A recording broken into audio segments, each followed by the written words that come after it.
Hello everyone and welcome back to the series. I apologize for the heavy delay in these chapters as they're the most lore-dense in the entire story thus far. I want to make sure that my summaries are as cohesive as possible, and I thank you all for waiting. As always, before we begin, a big thanks to my channel members, and let's dive right into the conclusion of the Arc's invasion. We begin this chapter inside of the AZX, inbound towards Missilis's medical facilities. As the train makes haste to its destination, a broadcast begins to play on the screen. A report is being issued to the public, one that we know was altered from this chapter's lost relics.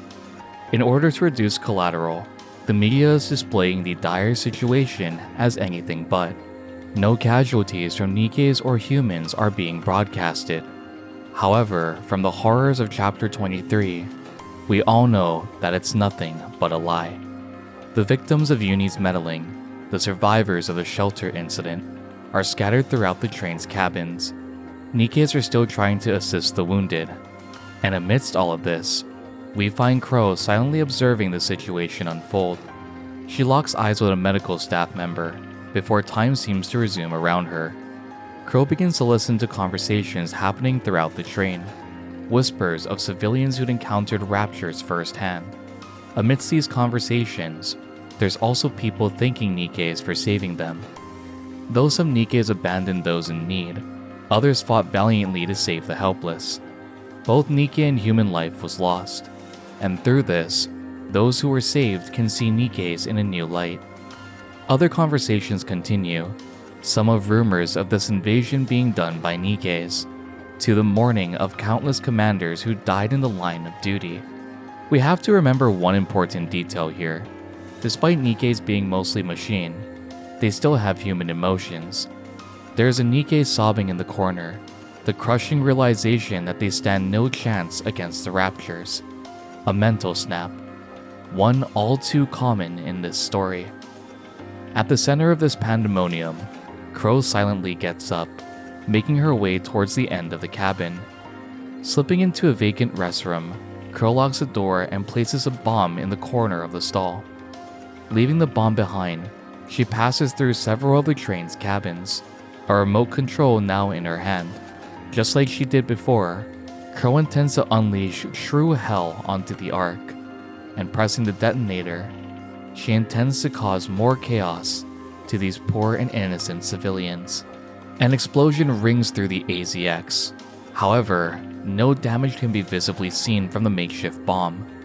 Fireproof paneling slides down around Crow as a door behind her flies open. Diesel and Solene leap into the fray, guns drawn. Infinity Rail had outfitted the AZX with several special upgrades to prevent this very scenario. Infinity Rail, all being the victims of a previous train bombing, had rigged the AZX to detect detonation signals like the one emitting from Crow's remote. This detector not only disables these frequencies, but can track them as well. This scene holds significant value in Diesel's character especially. Both Diesel and Solene begin to interrogate Crow, asking her to identify herself. Diesel especially seems to be completely off the rails. She's clearly angry, and for those of you unaware, it's for a very good reason. Solene, Brid, and Diesel are all victims of the AFX train bombing, the incident that claimed 500 innocent lives. And for many that were able to, they were turned into Nikkes following this event. Solene was buried beneath the rubble, watching helplessly as people navigated around her to safety, left to perish from the crushing weight of debris and eventual suffocation. Brid was the conductor of the AFX, being at the forefront of the blast. Diesel, like Solene, was a passenger on the AFX. This incident not only took her life, but the life of her little brother too.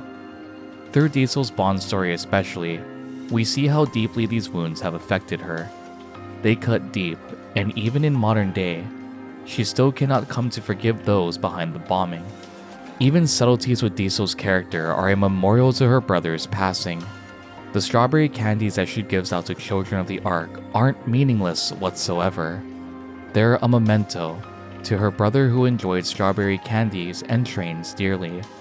Even her favorite item background and story sheds light on this event, the train set displayed in her favorite item background being the one that she had bought for her late brother. Needless to say, this situation was about to boil over, and Diesel was about to snap. Pressuring Crow further, she finally gives her smug response. Guilty as charged, she states. Time seems to stand still as a realization sets on Diesel's shoulders. The person responsible for the loss of life, for the bombing of the AFX, was standing right before them. The one who took her brother and her happiness. Bullets fly at Crow's feet as Diesel's rage is on full display. Diesel!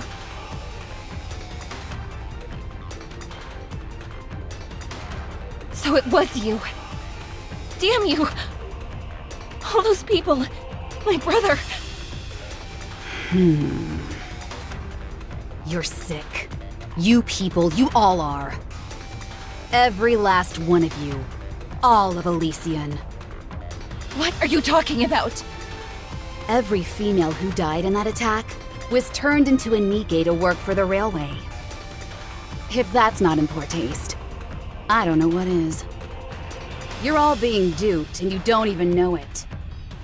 They're using your own memories against you and making you their puppets. Are you finished? Are you going to kill me? Yes. Crow smugly replies that Diesel's inhibitor hasn't been turned off, so she can't enact this revenge. Even in the face of her victims, Crow shows no remorse, no inclination of any regret. As she walks forward, Diesel screams for Crow not to move. Pouring more salt in the wound, Crow tells Diesel how she can ricochet the bullet to kill her. She's trying to push Diesel over the edge, to force her to cross a line of no return, all in order to enact her revenge. As Crow taunts Diesel, she sharply asks if Crow thinks that she can't pull the trigger. All these years of nothing but longing to see her brother's face. Diesel is on the verge of a full mental collapse. She's about to cross a line of no return, something Crow gladly would guide her to do. Crow continues to taunt Diesel. Perhaps this was her first time shooting someone. She tries to push Diesel closer to the edge, to abandon her morals and ideals, in exchange for getting closure for the years of hurt she'd encountered. Crow continues to guide her on how to shoot to kill, and Diesel thanks Crow for the tips as she raises a barrel to open fire. Before she can fire, Celine grabs Diesel's gun. Brett had reported the incident so they can't open fire. Celine begs Diesel to not go through with this action. However, it's not that black and white for Diesel. She's still struggling internally, blinded by her rage to kill Crow. Diesel tells Celine not to stop her, that she has the right to her revenge. Revenge for all those who perish in the AFX bombing. Celine reminds Diesel that NIKKE's abilities are determined by the aspirations of their previous life, and none of Infinity Rail became NIKKE's for the sake of revenge. Brid drives the train, you handle the management aspects, and I tend to the passengers. That's what we're good at. Making our passengers feel comfortable and safe is what we do best. That's what we dream of. Not revenge. So please, don't shoot. If you pull that trigger, there's no going back. Every time you see AZX, all you'll ever remember is killing this woman. Celine.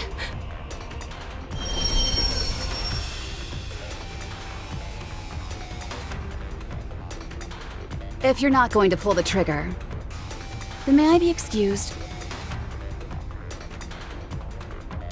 You two are Shut up.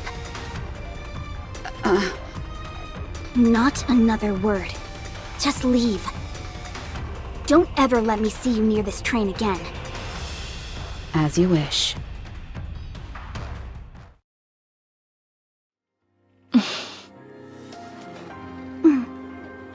Celine, I wanted to do it too. But I was scared. couldn't do it.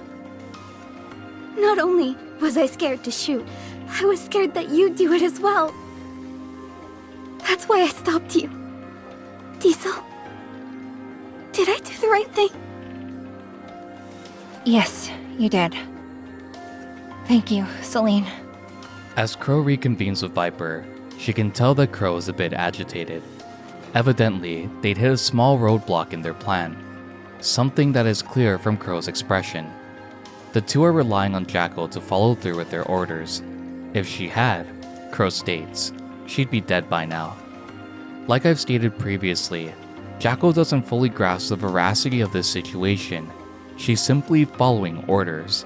A pawn Crow can sacrifice at any given moment. With this, Crow and Viper disappear into the crowd, disembarking from the AZX, inbound for the Missilus medical facility. Fast forwarding to present time, Diesel is briefing the commander on everything that just transpired, Crow having knowledge of the AZX destination and the possibility that she had infiltrated the medical facility. Diesel knows Crow wouldn't just waltz in through the front doors, and informs the commander on the interior of the massive medical facility. After relaying this information, Diesel also informs the commander that she couldn't shoot Crow. Despite her rage, she couldn't bring herself to do it. To the commander, this is reassuring news. If Diesel had gone through it, just as Celine had told her, she would have lost a part of herself that she could never get back. Diesel then reassures the group that there is no safer place in the Ark than the medical facility right now. Just like the AZX, it's equipped with the same technology used to prevent Crow from detonating any explosives. Crow must have something planned though if she used the AZX to expedite her trip there. The commander reassures Diesel, telling her to leave the rest to them. As communications end, the commander attempts to rationalize the situation. As counters regroup with the commander, they recall the events they just experienced. A small nuance here is the mentioning of Uni knocking the commander out, which in the EN translation isn't brought up until this point. But regardless, I digress. Anit states that Uni had gone haywire, and the commander states that they need to regroup and contact Ingrid and Mustang. While they're doing that, the commander will attempt to contact Sewin. As Counters attempts to patch through with Ingrid and Mustang, the commander informs Sewin of Uni's actions, her being responsible for the false rumor broadcast. Of course, Sewin, being as dense as bromine, completely ignores everything the commander is saying. She sees that the commander is trying to bury her, and before we continue, let's really ask ourselves, what benefit does the commander have in doing this? Countless people have died in the Ark in this sense of panic. For once, I wish Sewin would listen and not act her size. She doesn't give the commander a single chance to breathe, believing he's fabricating all this information to slam the final nail in the company's coffin. Before the commander can even get a word in, Sewin informs him that she'll be blocking his number. A truly high school level approach in a situation where human and NIKKE lives are being lost.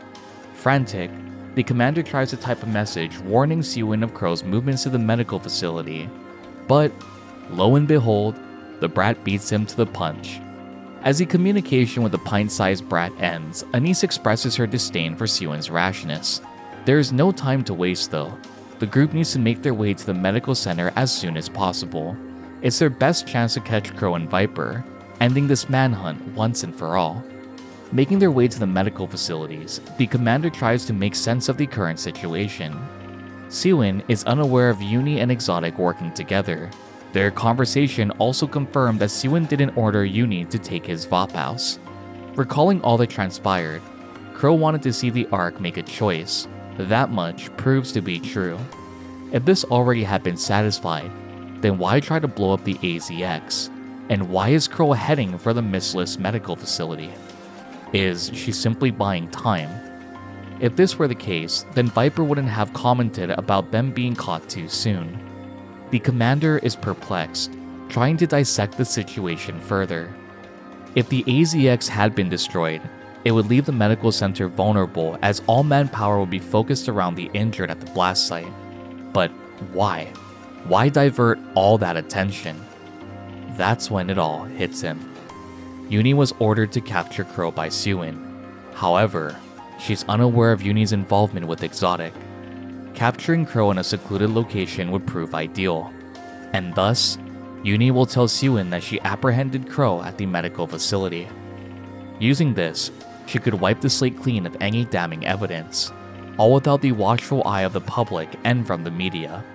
It's just a hunch, but the commander thinks he knows Crow's next target, the one and only brat CEO of Missilus, Sewin. With counters attempting to intercept Crow, we once more find ourselves in the Outer Rim. At the partition between the Arc and the Outer Rim, Moran is still fighting against Dobon and his troops. Moran is taking the mass-produced Nikkes one by one, and Jin is surprised by her swiftness in taking them down, shocked that Dobon would face Moran like this himself. Dobon is a very prideful man, and Moran knew that he would never turn down a chance to face her in a head-to-head battle. Jin is surprised by this, thinking Dobon would be a weasel and use any method to secure a victory. Even though she's outnumbered, Moran tells Jin to put faith in her as she continues the fight. She doesn't want to rely on anyone's strength but her own. As long as Moran holds her ground, she should be able to persevere, not only defeating Dobon's Nikkes, but also striking a major blow to his ego as well. Dobon starts to scream at his troops, flying insults of every variety. How can an army of mass-produced Nikkes be bested by a mere street urchin? Dobon continues to bitch about his reinforcements taking too long to arrive. However, he's informed that they've lost contact with that group. Sadly for Dobon, Rosanna had a fun target practice session with a little group of reinforcements that he called on. At his wits' ends, Dobon orders his troops to attack simultaneously, giving them permission to use their weaponry. Even though Dobon's reinforcements were scrapped, the same can't be said for Moran's. Jin, being her intel man, has already ordered reinforcements to assist her. Even though Jin can't fight, he'll do her one better: send capable members who can. A single shot rings out from behind Dobon as Rosanna and her subordinates enter the fray.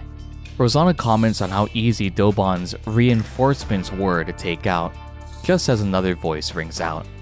It's Sakura, saying that they shouldn't kick Dobon when he's down, piggying the pathetic Deputy Chief lapdog as she approaches. Dobon is disgusted as Underworld Queen's full presence comes before him. And needless to say, the feeling is mutual. Underworld Queen is livid at Dobon for using the Rapture invasion to meet his own ends. He used this pandemonium to seize the opportunity to deploy his troops on his own self-interest. What Dobon is doing right now is tantamount to a massacre, abandoning his post to protect the people in order to dispose of the Outer Rim instead. Sakura then reminds Dobon of one simple fact: the Outer Rim is their turf, and before Dobon does anything, he needs to ask their permission. Seeing as Dobon ignored this warning, Sakura comments that they would have to be a bit more forceful with reminding him. With this, Dobon orders his troops to advance, and Rosanna gives her consigliere the word to crush Dobon's troops. As Underworld Queen and Dobon's men clash, we then cut to the rehabilitation center. Jackal, having been apprehended previously, had just gone through a brain scan. Any damning evidence that could implicate Jackal would be used against her and aid them in uncovering Exotic's next move. Although Jackal did chew through the metal wires in the elevator and engage in combat with Exotic, she was at no point aware of a greater plot. The only notable word uncovered through the brain scan was fireworks, which in this case is the literal definition. Though Ingrid thinks that it could be mind control, the actual answer is just as I've been stating. Jackal thinks this is all merely a game. And I mean a game by the literal definition. A fun time to be had with the commander and counters. The duo agree that Jackal is simply a blank canvas, and unfortunately, it was Crow and Viper who were the first to paint upon it. Ingrid also informs Mustang of the events that transpired in Chapter 16, and Jackal's involvement with leaving the commander for dead on the surface. This initially shocks Mustang, not having heard about this event up until now. Mustang also informs Ingrid of the movements of Viper and Crow. the likelihood of them making their way out to the mistless medical facilities. Hearing Crow and Viper, Jacko perks up. She asks about the whereabouts of the final 2 members of Exotic. Ingrid is astonished that Jacko can speak so closely after a brain scan had been conducted. Jacko states that Crow and Viper were not caught, Ingrid's silence only confirming this thought. Those 2 left you to die. It's okay. I'm not much of a thinker, so I can't really help in that department. Captain and Viper both hung around and played with me, which is all I can really ask for. If you want to dive a little bit deeper into Jacko's character, I highly recommend that you play through her Bond story. Not all villains are created evil, and for Jacko's situation, I would say that the circumstances made her the way that she is now. She's honestly not a bad character, just unfortunately swayed by evildoers in the arc. Just as the conversation is about to wrap up, Ingrid gets a call from Rappy confirming their suspicions. Crow had snuck into the medical facility, but also that Crow and Uni were working together. She also tells Ingrid that Uni is most likely the perpetrator behind the shelter broadcast as well. With this information in hand, Counters, Ingrid, and Mustang make quick haste to shut down Crow's plan. Just as the commander had predicted, Uni informs Sewin that she's captured Crow. And wasting no time, Sewin makes her way to the medical facility, shocked and surprised by this sudden good news. The mistless medical facility is swarming with activity. Humans and Nikkes are all seeking help, causing a mass wave of confusion. As Counters make their way in, Rappy informs the commander that she made contact with Ingrid. The group also learns that the commander can't get into contact with Sewin. Evidently, she still had him blocked and she's not picking up. Knowing Crow and Uni's intention, Rappy suggests searching for Wardress and Exotic. They are planning to intercept them before Sewin falls right into their hands. As the commander is about to split up and plans to reconvene at a later time, he suddenly gets a text from Mihara. Her text message is simple: Director's office. The weight of the situation fully falls on the commander's shoulders as Counters make haste to the medical facility's director's office. In the director's office, Uni, Mihara, and Sewin all stand in silence. Sewin asks if this is some Crow joke. It is obvious that Crow wasn't there. Uni states that Sewin is early, and Sewin is quick to snap back that she came as fast as she could. She asks once more where Viper and Crow are, and Uni tells her that they are not there yet, but nearby. Sewin, ignoring all the red flags being flown at her face, goes along with this very ominous statement. Sewin pulls out her phone, and to Uni's surprise, she can still modify the parameters of Exotic's bombs. She's not doing it on a missless channel, but Sewin states that she can cover it up later. The bomb is set to detonate once Exotic is in a 1 kilometer radius of her phone, and just as Sewin is about to finish tweaking the app, she suddenly loses sensation in her hand. Puzzled, she asks Uni if she had blocked her senses.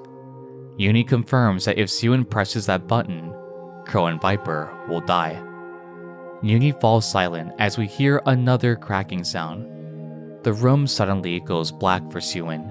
She had lost all sight and angrily yells at Uni.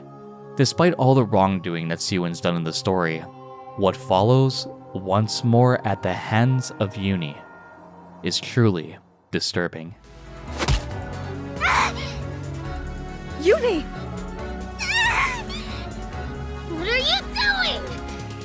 Sewin, why are you doing this to us? Why do you always treat us so poorly? Why do you call us scrap metal? Why do you swear and yell? Why? You crazy hunk of junk! Have you lost your mind? I'll personally see to it that you're disposed of! Uni, stop! Mihara! Stop. You mustn't go too far. Amidst this brutality, Mihara tells Uni to stop. For a brief moment, Uni comes back to her senses, repeating Mihara's name. Just like Celine with Diesel, Mihara tells Uni that she can't go too far. Mihara understands how Uni feels and insists that they can talk this out. Uni had already made her point, and more needless violence was not necessary. Uni's response is cold and simple. This was not her Mihara. You're not Mihara. What? The real Mihara would always be on my side. She would understand me. Huh. I may not remember everything, Uni, but I remember what kind of person you are. You're kind. You wouldn't hurt anyone. So please, stop this. You don't remember anything! How can you say you know me?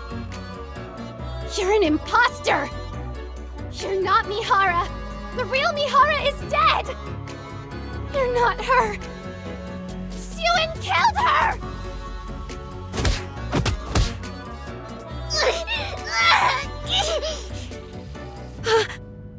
Uni, stop! Suen must die! Die! Die! Die! I said die! Uni, amidst all this, realizes something very simple. She can't do it. She can't go through with it.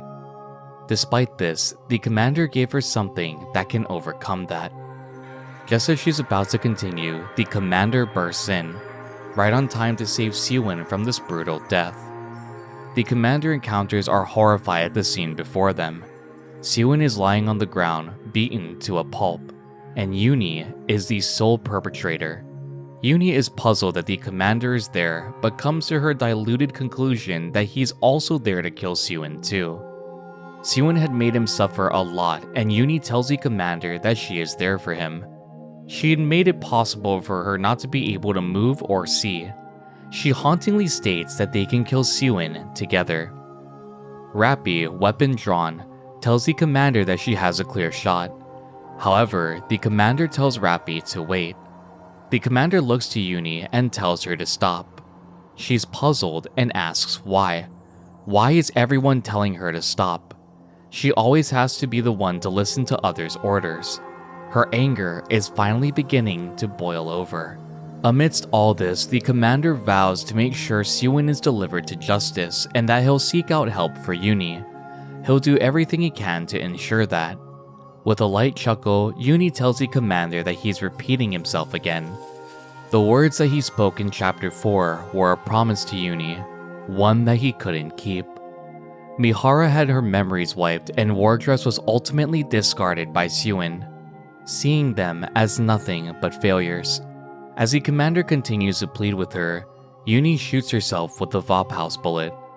Hauntingly, Uni begins to giggle as she states that her head has never been clearer. She feels like she can do anything, and with a sense of freedom, Uni then says that she'll kill both of them, Suen and the commander.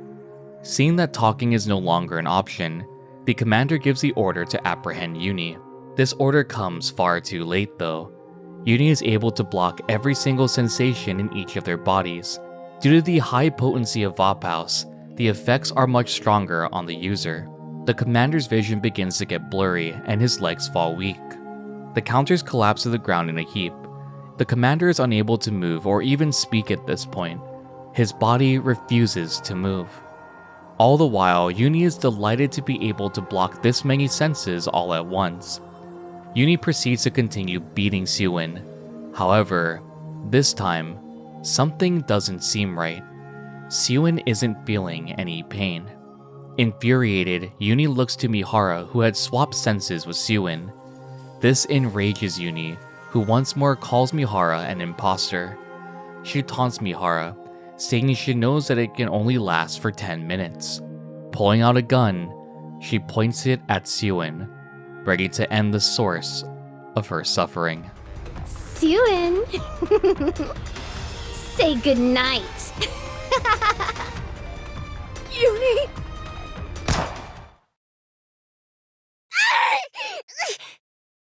My head! My head!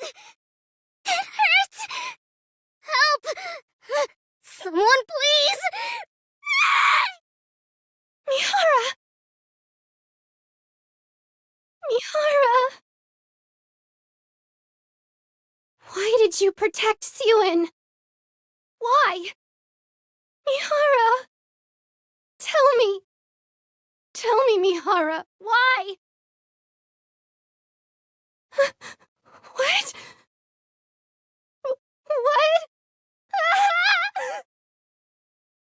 Mihara!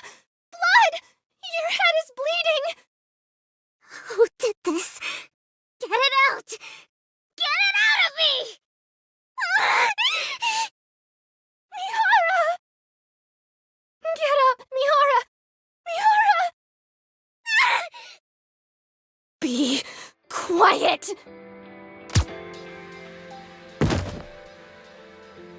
Amidst this pandemonium, the real mastermind appears. Crow had just shot Uni, holstering the weapon she used to do the job. Crow had given Uni a chance to kill Siwon, yet Uni seemingly didn't have the guts to go through with it. Crow, completely disregarding the commander, counters, war dress, and Siwon's current situation, applauds the commander for finding this place so swiftly. Despite his quick deduction, it won't matter in the end though. He failed to change anything. Crow reveals that Siwon was a simple side quest in all of this, a footnote, and begins to tell the commander her true intentions. She wants to see the commander fall. The commander is too much of a hero, and can solve everything and still come out smelling like roses. He's a natural born winner, and Crow tells him that she's actually quite fond of him. In a twisted way, Crow even respects him. It's his connection to the Arc that Crow has an issue with, and because of that, the commander needs to be brought down. She continues saying that he is no different from a NIKKE. He follows orders blindly and would sacrifice anything for the Arc's sake. Evidently, Crow missed my summary in chapter 13 and 14 because it seemed like the entire Arc was on his ass. Thanks to the Rapture invasion, NIKKEs and humans will see each other differently now. Crow is pleased with this outcome, but irritated at how much meddling the commander had done along the way. He is an intermediary between NIKKEs and humans, and due to this, there was a high chance any situation, this one included, will be resolved as if there was nothing wrong in the first place. That is dangerous to a person like Crow, one who wanted to instill true chaos and fear into the people. The commander's influence and reach is far more powerful than he's capable of understanding. So, if the commander is a key problem for Exotic, what should their solution be? It's simple: to bring the commander down to the dregs. Make him no different from the rest of the Arc's filth. Crow's knocking the commander down a few pegs. 3 gunshots ring out before silence fills the air once more. The commander, still unable to see, wonders what Crow had just done. He was not hit himself, but heard 3 gunshots regardless. 3 gunshots for 3 NIKKEs. The counters. Crow states that the conclusion to knocking the commander down is for him to kill NIKKEs with his own hands. Crow wonders what will happen to the commander in the moments of his downfall. Once he crosses that line, he will never be able to return. His hands will be stained with blood, permanently dirtied and unclean. Crow uses this leverage to tell the commander to hate her, kill her, and avenge those who fell by her hand. Using all his rage and strength, the commander yells out Crow's name, only to be met by laughter at the exclaim that the commander will kill her. She hopes those words hold true, and with the commander blinded and broken, Mihara, Uni, and Siwon lifeless, and the counters terminated, Crow bids the commander farewell. As Crow leaves the room with Viper in tow, the commander is able to stand and finds himself amidst the aftermath. Mihara is lying on the ground, lifeless, and so is Uni. Siwon is convulsing violently, foaming at the mouth, and counters, Neon, Anise, Rappy, are all motionless on the ground. Seeing the horror firsthand, the commander goes against all of his morals. Time for talking is over. He has to find Crow and kill her. As Crow and Viper make their way through the halls of the medical facility, Viper asks Crow where they're headed. Crow tells her that they're heading to the surface because the commander will be following them up there. They need to put as much distance between them as possible in order to let the resentment in the commander build. Viper said they should go back for Jackal. However, Crow states that won't be necessary. Jackal knows they won't come for her. And as for Viper, as Crow states, who knows what will happen to her. Viper begins to question Crow's actions earlier. Was all this with Uni and the counters really necessary? This puzzles Crow, asking Viper what had gotten into her. It's unlike the sly snake of Exotic to have feelings of remorse like this. Viper feels faking a death would have been enough to send the commander over the edge. So why go so far as to actually kill pointlessly? Crow asks Viper if she's worried about what will happen to the commander, and Viper's response is she'd be lying if she said no. Even with her affiliation with Crow, it seems that the commander had melted the cold exterior of Exotic's snake. Crow tells Viper that she's been aware of her aiding the commander, seeing it as first her toying with him, but now she's starting to second guess herself. Viper feels that the commander has always tried to help them, no matter what devious act Exotic put him through. He always tried to see the good in them, saying he'd be on their side in order to ensure that they'd turn a new leaf. Even after all the things that Uni did, he still never gave up on her either. Crow had always viewed the commander as someone who'd spew honey words in order to gain everyone's affection. Viper, however, feels differently. She feels the commander is genuine. Viper states that this time, Crow went too far. Following this comes a revelation from Viper, the reasoning for her shift in character. Crow asks if Viper had fallen for the commander, and at first, she vehemently denies it. To her, honey is just a plaything that gives her a form of amusement, and once a toy breaks, it's no longer usable. Because of this, Viper took special care with the commander. Despite this response, Viper freezes in her place. No, that wasn't the right answer. To Viper, the real answer was now clear. Yes, that's it. I've changed. It's been that way for a while now. That's why I can't stop thinking about him and wanted to help him so badly. I guess I have fallen for him. Why am I only just now figuring this out? It all made sense now. The shift in Viper's character, her sudden questioning of Crow's actions. She didn't just care for the commander, but was fond of him too. For Viper, this was the first time she truly fell in love with someone. She didn't want to put Honey in any more danger, and feels her time with this little scheme is over. She contemplates turning herself in so the central government can grant her leniency. After all Viper did was send a few text messages, nothing nearly as damning as Crow being the ringleader of this operation. Finally, the venomous snake had poisoned herself. Viper fiddles with her phone as Crow continues to mock her. She thought Viper would put up more of a fight, and with the giggle, Viper asks Crow if she knows who she just sent the little text to. And before Crow can respond, a familiar face emerges. Once more, one seeking revenge. EH is understandably livid at Crow, not only for leaving her to die on the surface, but also for blasting a hole in the Ark. Even though EH was a leader of Heavenly Ascension and a well-known criminal, she never wanted to endanger innocent civilians.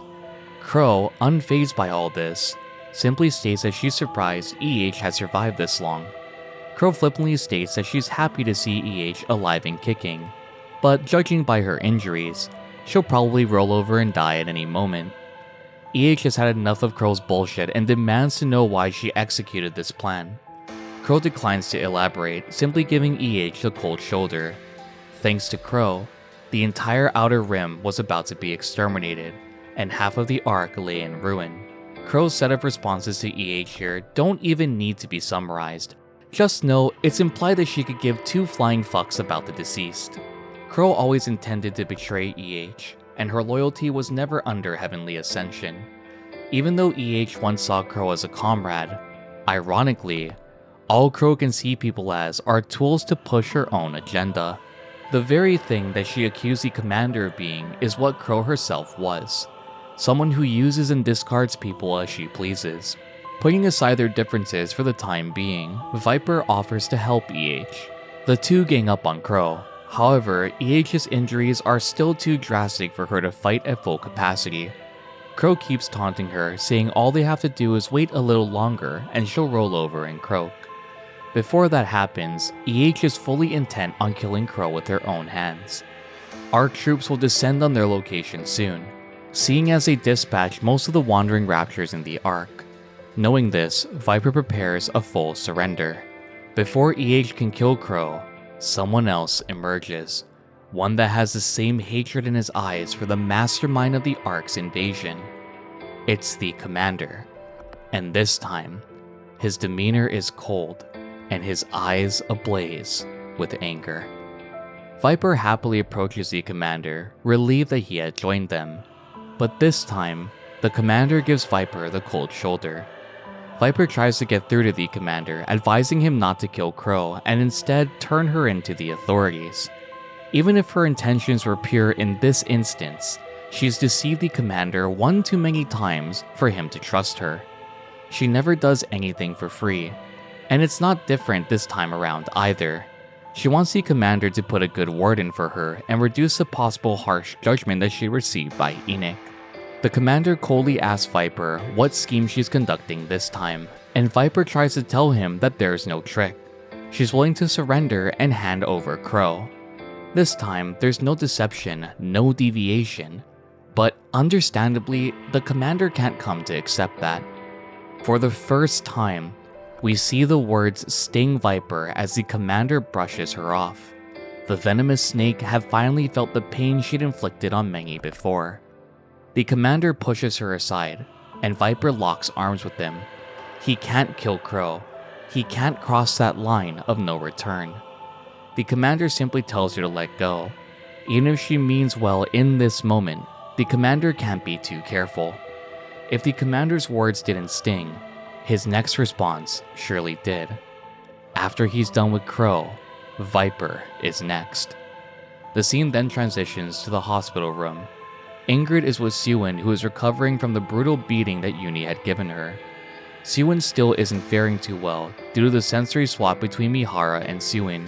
She has sustained a substantial injury when Uni had shot Mihara in the head.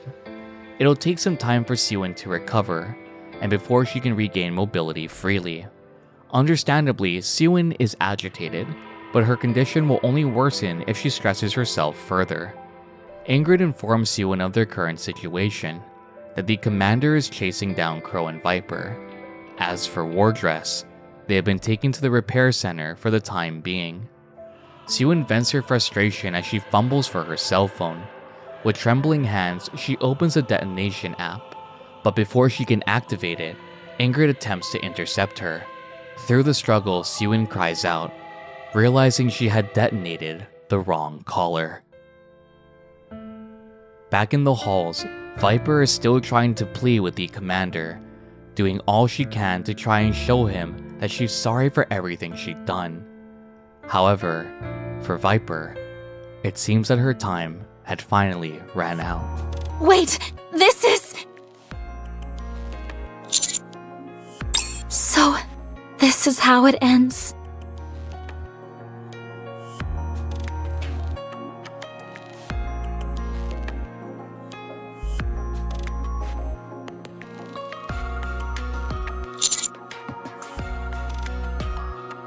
You really are a good person, honey.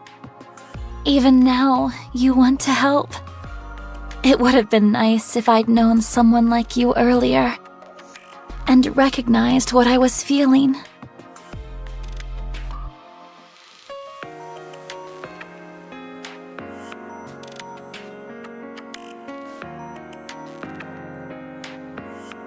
Take care of Jackal. That big dummy needs someone to look after her. For the first time in NIKKE's story, Viper appeared genuine, and of all times, it was in her last moments. The commander is frozen in his tracks, and Crow uses this opportunity to escape. EH is at the mercy of her injuries and yells for the commander to stop Crow. With this, he sprints after her before she can reach the elevator. Not long after, the commander successfully intercepts Crow and a fight ensues. Being a NIKKE, the commander struggles to take Crow down. All the while, he's demanding to know why she did all of this. He points his gun to her, demanding an answer. She tells the commander that the reasoning is simple. I told you, I want to see you fall from grace. And I think I've succeeded. You should see your face right now. How many times in your life have you ever made that expression before? I'm probably the first person to have ever seen it. That alone is the sweetest reward of all. To the commander, the time for talking was over. Even if Crow was dealt a bad hand in life, she didn't have to resort to this just to get even with the world. Everyone has bad days and wants the world to burn. But ultimately, they don't act upon it. Most people are sane enough to realize the ramifications of one selfish action such as that. But for Crow, she's too far gone to realize the damage is done for her own personal gain. No one will mourn Crow when she's gone. Every single bridge had been burned by her own hand. She had nowhere to go, and no one to turn to. There's nothing left for Crow. Her sarcastic response is it's the same for the commander. Considering how she had just killed counters, he's just like her now. Someone with no purpose and no one left to turn to. The commander is fully intent on killing Crow. Any previous morals he stood by can be tossed into a burning fire. If it means cleansing the world of someone like her, the commander will gladly pull the trigger. Crow asks him if he's going to shoot her, and he replies, I am. Then let me become your first. It's an honor. A single gunshot rings out as Crow collapses to the ground. The round wasn't fired by the commander though. Puzzled, he hears a familiar voice behind him. It's Rappy. The commander is silent as Rappy tells him to drop his weapon. She gently presses her hand against his, lowering his gun. With a gentle smile, Rappy is relieved that the commander is alive. The two, having subdued Crow with a suppression bullet, can finally breathe a sigh of relief. With his most loyal NIKKE at his side, the commander and Rappy make their way back to reconvene with the counters. Regrouping with counters back at the outpost, Neon recalls the events that happened between Rappy neutralizing Crow and counters returning to the outpost. The central government had conducted a brain scan on Crow, which verified her being the ringleader of this operation. In addition, it also confirmed that those affiliated were merely pawns Crow used to enact her scheme. Her punishment is still being decided, and due to her unique circumstances with Nymph, Ingrid had issued experiments to be conducted on her. Crow can seemingly control Nymph with her sheer will alone, and this, to Ingrid, requires further testing. These scans will be far from routine. They'll open up Crow's brain and dig as much as they need to in order to find whatever it is that they're looking for. After this, Enoch will lay judgment upon her. Hearing a satisfying end to Crow's capture, the commander then asks about Underworld Queen. We learn that Dobon had tried to pull the wool over Mustang's eyes. He still insisted that the invasion could have only come from the garbage heap that is the Outer Rim. He even states to have seen EH with his own eyes attempting to ascend the elevator with a bomb. Mustang asks if there's any evidence to back up these accusations. Despite Dobon's insistence, Mustang has another conclusion. Each and every member of the Outer Rim was unarmed, and due to this, Mustang fails to understand Dobon's reasoning for bringing an entire army over to eradicate them. To Mustang, it sounds like Dobon was in the process of conducting a massacre. And I want to stress here, Dobon does not deny this. He literally does not refute anything that Mustang is saying here. He simply snaps back, asking what Mustang would have done about it. To Dobon, he could have wiped the Outer Rim off the map and Enoch wouldn't do so much as bat an eye. Mustang is quick to challenge this though. The only reason why Ennikke hadn't stepped in is because she's fully aware that Underworld Queen can crush Dobon like an insect. To Mustang, Dobon is foolish for thinking the Outer Rim doesn't benefit the Arc in any way. Dobon thinks Mustang is just talking bullshit, but Mustang's cold response is basically to fuck around and find out. Let Dobon enact his plan and see what the ramifications are if he does so. Just like the chicken shit commander that he is, Dobon says that he doesn't feel like it right now. Due to the circumstances of Dobon storming the Outer Rim, he's indebted to Mustang now. In a sense, Underworld Queen also saved his ass from true punishment by Ennikke. Anise states that Mustang did make some sacrifices as a result of this though. Due to Underworld Queen roughing up central government troops, they were scheduled for a mind wipe. However, Mustang made a deal with the Arc. In order to keep his queen's memories intact, he gave up Tetra's main broadcasting network to the Arc. Tetra Connect is one of the Arc's biggest breadwinners and a major source of income for Mustang. Neon is worried about this, but Anise states that Mustang isn't too worried. After all, fighting up from the bottom is his specialty. Next up, the group discusses Uni. She's in a catatonic state in the Arc's rehabilitation center. She's in solitary confinement and is refusing to speak. In addition, running a brain scan on her is now impossible due to her nymph being destroyed by Vophouse. As a result, the central government is at a complete loss. She won't be forgiven for the shelter incidents, rightfully so, and Uni will remain locked in confinement until the Arc can figure out what to do with her. As for Mihara, things aren't faring too well for her either. The damage was extensive to her brain, and Mihara was immediately sent to the repair center. Despite this, her nymph interfered with surgery, resulting in a memory wipe. Mihara's nymph was re-uploaded, and she should be recovering in the medical facilities as of now. It was seen that the dust had finally settled, and finally, everyone can breathe a sigh of relief. As for the reports for the cause of this event, Rappy informs the commander that the central government will attribute it to the deterioration due to the facility's aging. The public will think this nothing more than a freak accident, not something done by one of their own Nikkes. If word got out that this was a Nikke's doing, the central government's reputation would hit rock bottom. Ironically enough, due to the invasion, popular opinion on Nikkes were at an all-time high. It has become more apparent how indispensable Nikkes are to protecting humanity, especially after Matisse's display on the surface and the valiant efforts of the Nikkes who tried to protect those in the shelters. We find out that Suin is also recovering in the ICU, and when she can walk again, she'll be judged by Ennikke. For now, the group will have to wait to see what happens next. Through this exchange, we also learn that Rappy had used a bit of Red Hood's ability in order to get to the commander in time to stop him.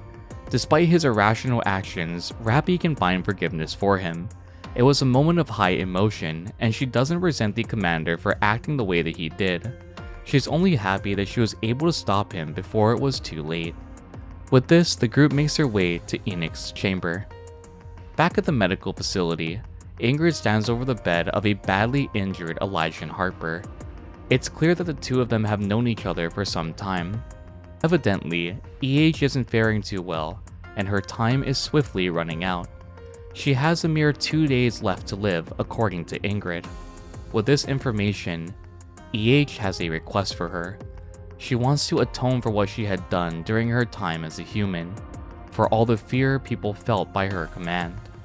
The guilt seems to be hitting her all at once, and there's only one thing that she seeks: redemption.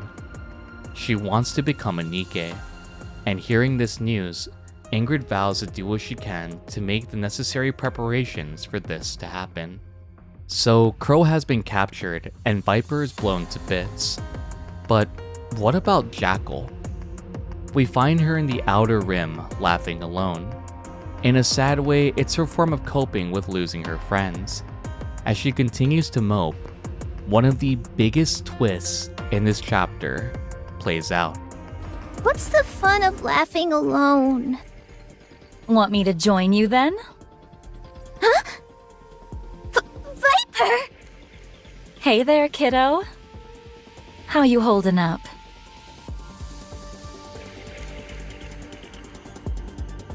You're okay! You're all put together again! Apparently, the angle was off just a tad, and the brunt of the explosion missed my brain. Having said that, my head was completely blown to smithereens, so I had to get a new one made. You're kidding! That's amazing! You bet it is. And it's all thanks to a special someone grasping at my collar. I owe him my life. Now I like him even more. Viper just seems happy that she could turn the situation around slightly. It's evident that the Outer Rim will be monitored more heavily, but they'll continue what they've always done with one small alteration. Viper states that this time there will be no more lies or deception. With the venomous snake abandoning her fangs, the era of exotics meddling seems to be over, as a new chapter begins. Back in Enoch's chamber, the commander finally gets to hear his verdict. Due to the situation in the Ark, Enoch will have to make their meeting quick. Enoch goes over all the commander had done, from capturing Crow and resolving the situation with the shelter incident. In addition, he also aided in fending off raptures in the Ark. Enoch issues him a promotion of 3 ranks. However, this victory is very short-lived. The commander is also guilty of a few things, leading raptors into the Ark in Chapter 18, and concealing the existence of Vaphaus. Due to this, his newly acquired 3 ranks will be revoked, leaving him as he was before. Before the commander departs, he poses a question to Enoch. The Ark sustained heavy damages. That much is true, but he wanted to know what the worst case scenario for the Ark would be. Enoch states that if 2 or more heretics breach the Ark, there is little to no chance of survival. Luckily, Dorothy was present when Nihilister entered, so they survived by the skin of their teeth this time around. The commander then asks for Dorothy's whereabouts, which Enoch cannot disclose. With this lackluster meeting, the commander encounters Exit Enoch's chamber. As we transition back to a briefing room, we are met with Birmingham and Dorothy. It is revealed that Dorothy had visited the Ark early, Birmingham having given her orders to come at a later date and use a secret elevator. Yes, there's just one off mention of a secret elevator leading to the Ark from the surface. It was lucky timing that these citizens were in the shelter and hadn't been on the streets when Nihilister attacked. Birmingham feels that it would have caused unnecessary panic. Surprisingly, Dorothy came to the Ark for that exact reason, so humans could see her on full display. Seeing as the Ark was vastly empty, she was disappointed upon arrival. It would have been a spectacle for the citizens to behold in Dorothy's eyes. Despite Dorothy's feelings, it's clear a lot of heads have turned towards her since entering the Ark, something Birmingham would have liked to prevent. She's appalled by this. After handing Nihilister over on a silver platter, this is how she's treated. If it wasn't for Dorothy stepping in, the Ark would have been burned to a crisp. Birmingham retorts, saying they could have handled themselves. Dorothy's arrival was so ostentatious that there's many hoops that he must jump through to get the situation under control. This makes no sense to Dorothy. What's the point of keeping everything under wraps? Birmingham states it's simply because he's scared. This confuses Dorothy further. Why fear her when the enemy is beyond the Ark? Birmingham states that if a pilgrim descended upon the Ark and declared war, it could cause pandemonium. Any suspicions towards her have been assuaged somewhat thanks to her taking down the heretic, yet he still doesn't know what she's after. Dorothy understands where he's coming from, and tells him that she would like to make a pact with the Ark and wants to be the ambassador of that pact. They should start off with something simple, and that is the sharing of their technology, resources, and manpower. In addition to this, Birmingham also receives a USB detailing Eden's optical camouflage technology. Before Dorothy leaves, Birmingham asks why of all times Dorothy chose to communicate with the Ark now. Eden had been radio silent for so long. Dorothy's response is that the time felt right, and a certain commander may have pushed her to finally pull the trigger. With this, Dorothy leaves to explore more of the Ark, accompanied by the ACPU. Back in the Ark, Polly and Miranda resume their duties acting as Dorothy's guide. The three reconvene and share some warm words upon meeting each other once again. Dorothy wants to go somewhere heavily populated, but unfortunately, That's impossible with the current circumstances. Everyone is still waiting inside the shelters, and the doors will only be open once all raptures are eliminated. According to Miranda, it'll be around 2 days before things will return to normal. Dejected, Dorothy then asked to visit MMR. Evidently, not all areas of MMR are off limits. The deepest recesses are top secret.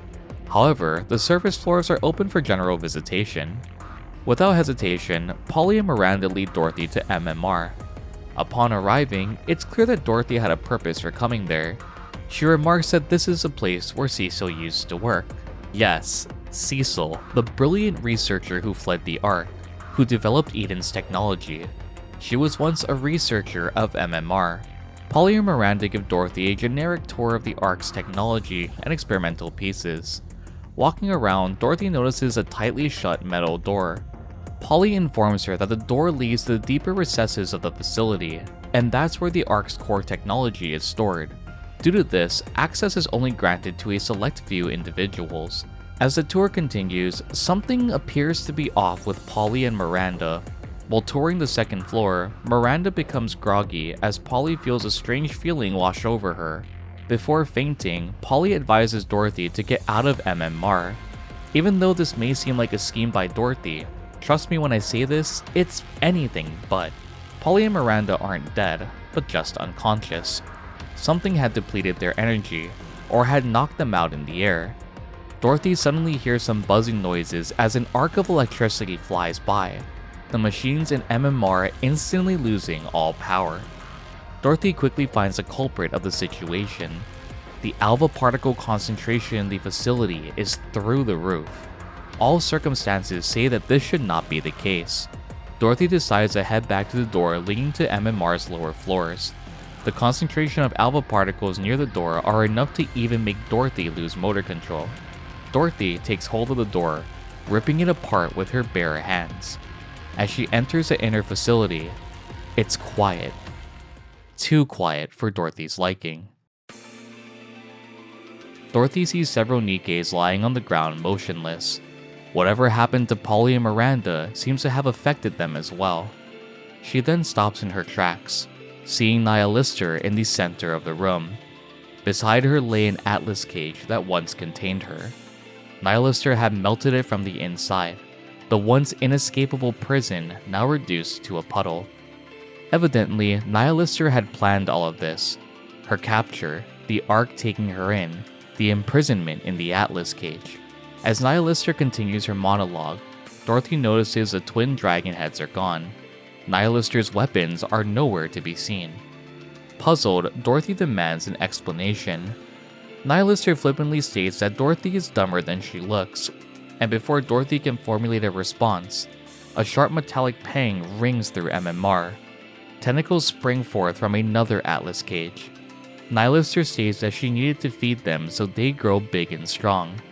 Hauntingly, Enoch's worst case scenario was about to come true. Back in the outpost, Enoch is on the line with the commander, urging him to make his way to MMR immediately. There's a large amount of alpha particles emitting from deep inside of MMR, and it's impossible for Enoch to conduct any scans at the moment. The Ark is rallying its forces and dispatching them to MMR, and Enoch advises the commander and counters to rendezvous with them there. Rappy urges Enoch to tell the commander more, and Enoch states that the alpha particle concentration has only been this high a handful of times, one of which being an encounter they previously had with Indivilia. You may be wondering who that is, but we've met Indivilia in her heretic form in Chapter 12 as Material H. Absolute and Matisse had fought against Indivilia, and only by sheer chance did they survive the encounter. A lightning strike incapacitated Indivilia, allowing Absolute and Matisse to escape. As they withdrew, Indivilia attempted to heal herself, and making the same concentration of alpha particles that Enoch is reading from MMR now. According to Enoch, Nihilister's intention all along was to revive Indivilia. Seeing as that had come to pass, the worst case scenario in the Ark had come to fruition. Two heretics versus the last safe haven of humanity. As counters make their way downtown, Rappy confirms visual contact with Material H. The alpha particle concentration is through the roof. However, it shouldn't impede on their battle capabilities. Swiftly, the team locates Material H, and having fought it before, they have some confidence in this encounter. The area around them seems odd though, like Material H had changed the surroundings somewhat. Regardless, Counters engage in battle, intending to defeat Material H before she can fully revive into Indivilia. Learning that Nihilister is busy fighting Dorothy, to the commander, it's a perfect time to take care of one of the problems and aid Dorothy after they regroup. After engaging and defeating Material H, Counters are relieved that they were able to come out on top. Even with this victory, something doesn't seem right. Neon reminds the group that Enix stated all forces will be meeting up with them, so where exactly were they? Rappy tells the commander to contact Enix, but he gets no reply. As the team ponders their situation, the walls begin to crack and crumble around them. As the facade around them collapses, Counters find themselves on the streets of the Ark. Counters had just fought an illusion of Material H, nothing but a mere distraction. As the team looks ahead of them, they see a NIKKE wearing what appears to be golden armor. The familiar sensation hits the commander like a truck. Malice incarnate, honed to a razor-sharp edge. The embodiment of pure evil. Making her first in-game appearance, Indivilia is quickly joined by Nihilister. Right before the commander lay the worst-case scenario, 2 heretics breaching the Ark. Evidently, Indivilia had feasted upon countless NIKKEs to ensure her revival.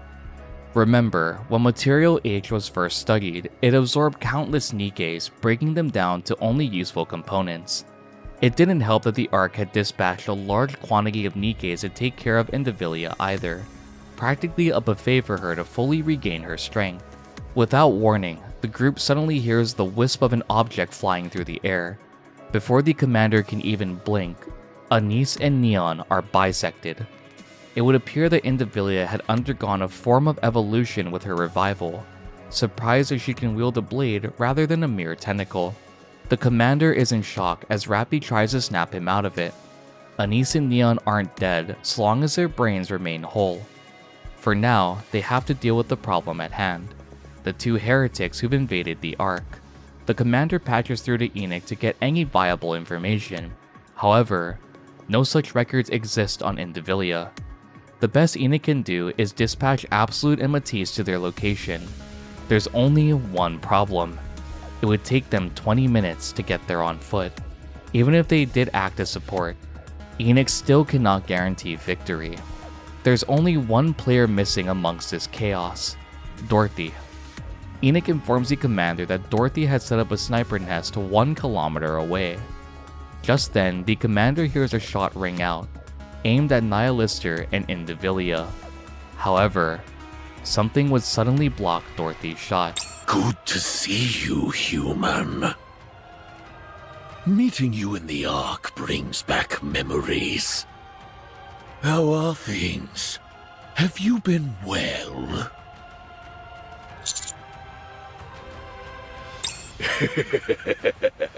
So sorry to disappoint you.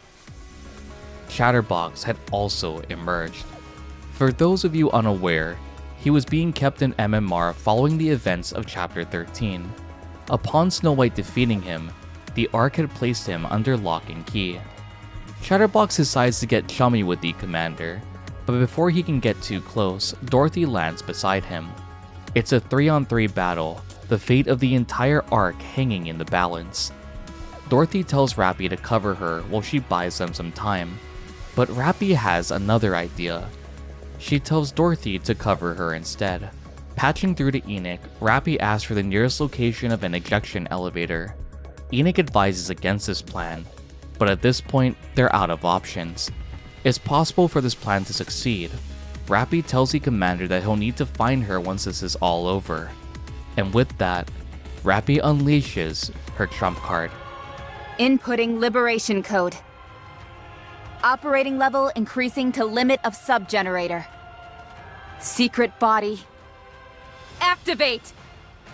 Recognition complete. Codename Red Hood.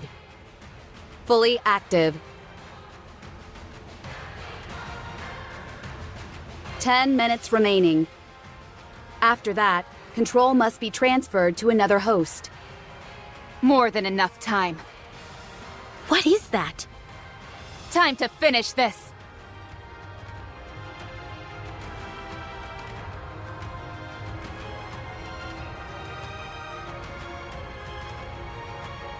What the holy mother of...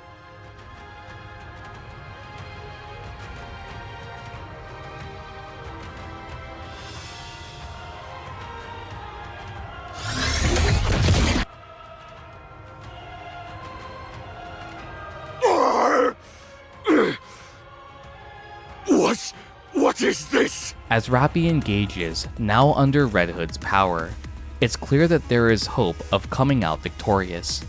Rappy makes quick work of Chatterbox, flying him into the air towards Nihilister. Even with Indivilia's new form and faster reflexes, she's no match for Rappy's Red Hood activation. Rappy hurls Indivilia into the already clustered Chatterbox and Nihilister, and with the roundhouse kick, calls for Dorothy to assist. They'll force them into the elevator and send them up to the surface. As Dorothy reconvenes, she's shocked by Rappy's movements. She finds herself falling behind Rappy, something that catches her completely off guard. As Rappy approaches the elevator, she yells for Enoch to open it. As soon as it does, Rappy forces the three intruders inside along with herself and Dorothy. Enoch then ejects the elevator, and as the door slams shut, Rappy turns to the commander. She's confident in her allies. One way or another, they will find her. As the doors close, the elevator quickly ascends to the surface. Once the elevator reaches its destination, it will be destroyed and cordoned off, leaving Indivilia, Nihilister, Chatterbox, Rappy, and Dorothy deserted. A Pyrrhic victory by pure definition. A great loss to the counters, but a great victory for the Ark. As things settle in the Ark, Birmingham is still suspicious of Dorothy's involvement with the heretic attacks. Despite this, Enoch is quick to denounce these claims. Though Dorothy may have harbored some intent to overthrow the Ark, it was evident that the two parties were not working together. One thing is made clear to Enoch through these events, and that's the fact that the Ark lacks significant physical strength to combat unwanted guests like the heretics.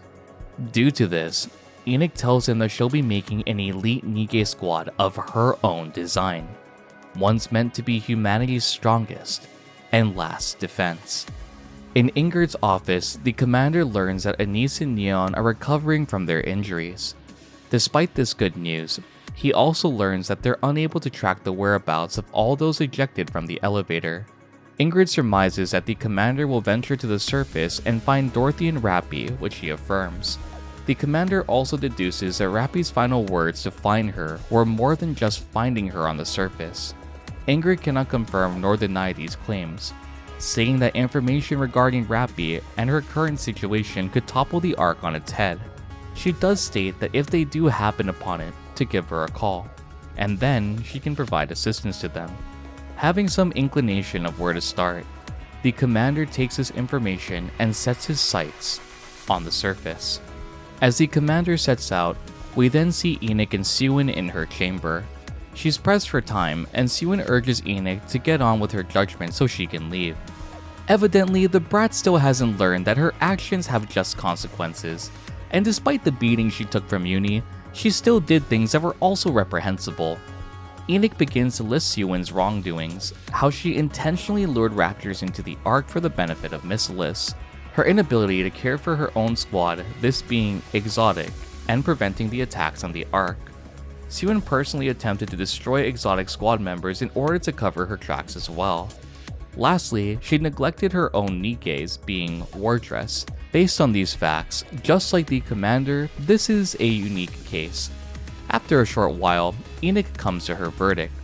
Siwin will be stripped of her CEO title and be turned into a Nikke. Not only this, but there's one more thing as well. She will be assigned to a well-known squad, this being the Counters. Too shocked to speak, Sewin cannot believe her punishment to join the second-rate commander and his Rust Bucket NIKKE squad. A fitting end for Sewin's character arc and something I am very excited to see in the future. We end this roller coaster of a chapter on the surface, joined by Chatterbox, Indivilia, and Nihilister. Nihilister is infuriated with the result of the earlier battle. She berates and belittles both Indivilia and Chatterbox for their actions, and both of them being unaware of Rappy's hidden power. We do get a few tidbits of information in this outburst. Firstly, that Chatterbox is a half-breed Rapture, most likely an amalgamation of both Rapture and human components. We also learn that Nihilister is quite cruel to Chatterbox, repeatedly striking him and berating him as a half-breed. Just then, Indivilia asks about Nihilister's dragon heads. They haven't regenerated because they're main components of her. In response to this, and after receiving both verbal and physical harassment from Nihilister, an eerie question is raised to Chatterbox by Indivilia. Chatterbox, Yes. aren't you hungry?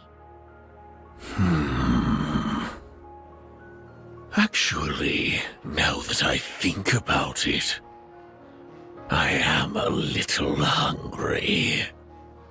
What are you two on about?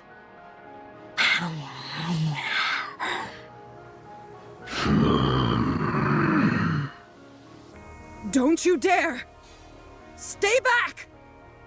I said, stay away from me! Yes, you just saw that scene play out correctly.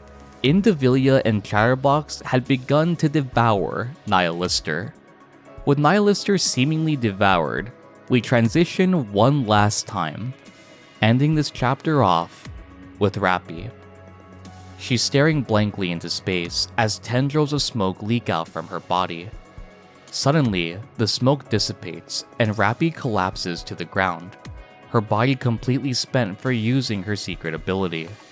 She's motionless at first, then suddenly, her body starts convulsing grotesquely. Once the convulsions stop, it isn't Rappy that stands to her feet, but instead, another entity entirely. One who fought in the first Rapture invasion. A member of the once renowned Goddess Squad, Red Hood. And with that, we end the invasion saga in NIKKE's story, a true roller coaster of emotions and events. With Red Hood re-emerging, the commander will have to somehow bring Rappy back.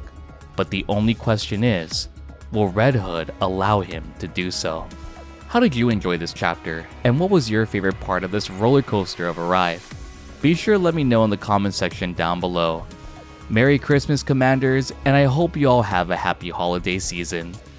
Thank you all for joining me, and I will see you all in the next video. Gianne.